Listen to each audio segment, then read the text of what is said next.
Paris Olympics లో భారత్ ఖాతాలో మరో పతకం ఖాయమైంది. 50 కేజీల రెజ్లింగ్ విభాగంలో వినేష్ పోగట్ ఫైనల్ చేరుకుంది.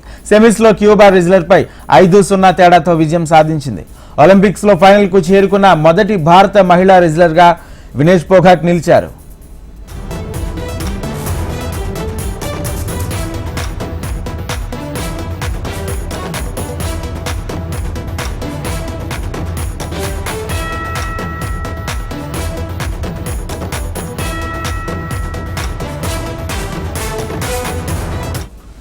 ప్యారిస్ ఒలింపిక్స్ లో భారత్ ఖాతాలో మరో పతకం ఖాయమైంది. 50 కేజీల రెజ్లింగ్ విభాగంలో వినేష్ పోగట్ ఫైనల్ చేరుకుంది.